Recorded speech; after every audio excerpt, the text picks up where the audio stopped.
educators in the UK, and the other one is our Davis Cup captain. Our Davis Cup captain, Leon Smith, he came to me when he was 20 years old, just dropped out of college, and he said, I want to be a tennis coach, can I come and work with you? And I said, well, I can't pay you, but you can come and work with me and learn. And that was how he got started. So he's actually a bit like my third son. I've worked with him sort of all of his adult life, and he's an extremely good coach, and obviously managed to help Great Britain to win the Davis Cup last year. So back to the sort of 12 to 14 stage, big challenges. Also, understanding that at some point my kids would run out of opportunities in Scotland, because at the stage when it starts to get serious, if that's what they want to do, you need an environment with like-minded people. You probably need a bit of sunshine, some clay courts. You need lots of sparring partners, and that was something that we didn't necessarily have. At about 15, Andy went to Spain to train. He ran out of options in Scotland, but he made the decision to do that after playing racquetball with Rafa after a GB against Spain match in the final of the European 16 and under team championships. And he came on the phone after playing racquetball with Rafa, and normally if he came on the phone, this is in the days before mobile phones, normally if he came on the phone, it meant he lost his passport or he lost his wallet or something had happened that was bad. So I said, what's the matter? And he said, I've just been playing racquetball with Rafa, and do you know what he does? He trains on clay, he doesn't go to school, he hits with Carlos Moya, and what have I got? Train at the university with you and my brother, I want to go to Spain. So I said, okay, and I was actually secretly quite pleased, because I knew he was going to have to go somewhere, but it had to come from him. That you can't make those kind of decisions for them.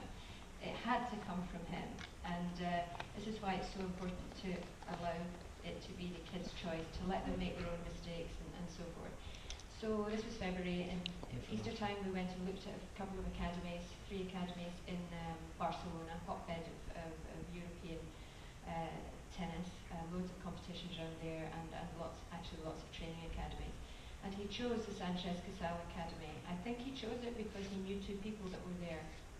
But interestingly, when we went there, Emilio Sanchez met us, and he said, he put Andy in with some squads in the morning. I sat in the cafe and read my book, didn't go near it. And in the afternoon, he said, I'm going to play a couple of sets with Andy. And I said, okay, that's fine. Stayed in the cafe with my book. And he came back in afterwards, and he said, okay, Andy, go and have a shower. I want to talk to your mum. And the way that he said it, I thought, oh God, Andy's behaved badly. He was dreadful temper when he was young. And he said, well, I've never seen anything like that in all the times that I've played with a junior player. And I said, what did he do? I thought he'd smash his racket or something like that. And he went, he beat me 6-3, 6-1. He said it took him 6 games to work me out. And Emilio at that time, he was only sort of, I guess, late 30s. He'd been top 10 singles, top 1, I think, maybe best in the world doubles. And he said, I never saw it before with a 15-year-old who had that kind of understanding of how to play the game, which goes back to what I talked about before, this reading the game and being able to understand what's going on. Anyway, cut a long story short, he started at Sanchez Casal. Emilio looked after him very well.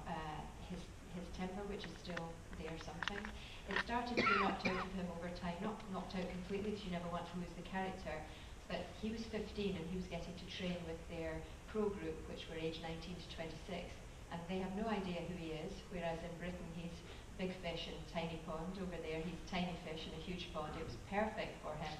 And these older players just didn't bother with any of his nonsense. So he actually started to learn it's a waste of time erupting, because there's another ball coming. You know, somebody's going to fire another ball at you. So he was there for about 2 years when he developed a knee injury. And the knee injury wasn't healing. We thought it was tendinitis, and that's what it was being diagnosed all the time. And eventually it got so bad that we brought him home. We didn't really have scans quite so much then, it was more of an x-ray. Anyway, he had a bipartite patella, which basically means his kneecap is in 2 parts on his right leg. So when he does that, the kneecap goes like this. So the consultant said to him, it's possible that you might not be able to play tennis again. So I wanted to kill the consultant, as you can imagine. You do not say that to children. You tell the parents and we find out. Anyway, like so many things, I tried to find the best way to manage that or to help with that. And I fired off emails all over the place. I eventually found a consultant in Miami who had dealt with a tennis player with a bipartite patella, who had been 19 and went on to be a pro player. I found a footballer with a tripartite patella who played for Bayern Munich. Anyway, put everything together, and we found a rehab program that involved no surgery because he was still growing. But the whole thing is still there, obviously, you don't get rid of that, but you have to work so hard to make everything around that area so strong that you completely protect it. So it was another thing that I had to learn. I learned through the juniors. I did a massage course. The reason I did a massage course was that we had no money. And in the juniors, there's no prize money. As soon as your child is good, or both my children were good, so traveling overseas to tournaments, you're just spending all the time. The biggest stress as a parent is the finance, without question, is the biggest stress. So I learned to do a massage course, for example, because I was fed up of paying €25 here and there for somebody just to give their legs a rub after a match, and I thought, I must be able to do that, it doesn't look that difficult. Did a massage course. When Andy won the US Open in 2004, he won that 3 months after he started playing again following the rehab on the bipartite patella. So he didn't play for 5 months. And I would go out to work, so obviously I had to make money to pay for everything. And I'd come back in the evening, he'd tennis on the telly, which is great.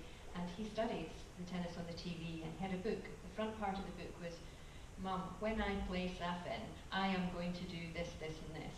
And the back of the book was inane that's stupid, comments that commentators had made that he thought didn't make sense, or they didn't know what they were talking about. So it was actually quite funny. So he amused himself by going, oh, that guy talks rubbish, and here's what I'm going to do when I play Agassi or Safin or whoever. But you can read into that what you like, but for me it's like the belief, I am going to play these people. But his worry during that injury time was that he would lose all his timing and his skills and all the rest of it. And I kept saying to him, you never lose your skills. You might lose your match sharpness, but you will never lose your skills. It will always be there. It's in you. So he started to play again at the end of May. So it was I'd say just over 5 months, maybe 5.5 months of not playing at all. And first match back, he rolled his ankle. It was a net cord, and he took off the wrong way and went over on his ankle, so that set back again. But my point of this is that was in June when he rolled his ankle. In September, he won the US Open Juniors, so 3 months after all that time out, all that angst and anxiety. But it was partly the learning of the life and business of being a professional player, of managing an injury, learning about your trade when you can't play. But for us as a family, him winning the US Open Juniors, this was when our life started to change. And like with everything, you're learning as you go along. And when we got back from US Open, there were photographers at the airport, loads of them. And they were on our garden, they were in our drive at home, and I found that quite scary. I thought, how do they know where we live? Why are they getting so excited? It's just a junior tournament. I honestly couldn't see what all the fuss was about. I mean, it's great to win something like that, but to have 20 photographers waiting for you at the airport. Anyway, that was the start of learning how to deal with the media, deal with sponsors, deal with agents. So for me as a parent, from learning how to coach and understanding the scheduling, the junior tours and so forth, it then became about the life and business of managing a professional athlete or athletes. So I went and did a PR course. I learned, I'm not saying I learned how to handle the media, I learned about handling the media, image building, all these sort of things. Because when Andy was quite young, as a young pro, he was always getting hammered by the British press for whether it was his stubble or his bad language, or he was surly or he was moody. And it's not easy being a young person. Suddenly you're in the limelight, you're in the papers all the time, you have people following you, and it's not an easy thing to learn quickly. And I think what I understood with all that was that the people who immediately surround you have to have calm and common sense. Without question, you see a lot of parents of top youngish players getting that side of it wrong, and the players going off the rails a bit. So for me, it was, you never know if you're doing the right thing. You have to go with your gut. But my gut would always follow the common sense approach. And if there's something you don't know, you go and find somebody who does know. So whether that's a financial advisor or a website advisor, all the things that I never thought I'd have to learn to do, become an accountant, do the accounts, fill in tax returns in 3 different countries. There are so many things you suddenly have to learn, and you do it because, one, usually you can't afford to pay somebody else to do it, but two, the young player needs someone that they can trust. You can't just put it out to people that you don't know. So my job as a parent became quite different. It became in time about managing a tennis team of people, making sure they were all in the right place at the right time, they were all paid, so whether that was fitness trainers, physios, tennis coaches, and on the background, somebody doing a website, financial, somebody who handles the sponsors, agents, etc., etc. So you start to learn completely new set of skills in order to make the whole thing work. Meanwhile, I've got another son who stayed on at school and also wanted to be a tennis player. I wanted him to go to American university. I thought that was the best thing for him. He didn't want to go. He wanted to play tennis. So he went the tennis route. For me, it's like more stress because that's 2 of them to pay for. Jamie doesn't play anything like Andy. It's another challenge as a parent is understanding, well, you know that your children are not the same as people or as tennis players. Completely different set of skills. So there's no point Jamie going to train in Barcelona on clay because his skills are all around playing on fast courts and they're actually all around the net. He struggled away on the men's circuit.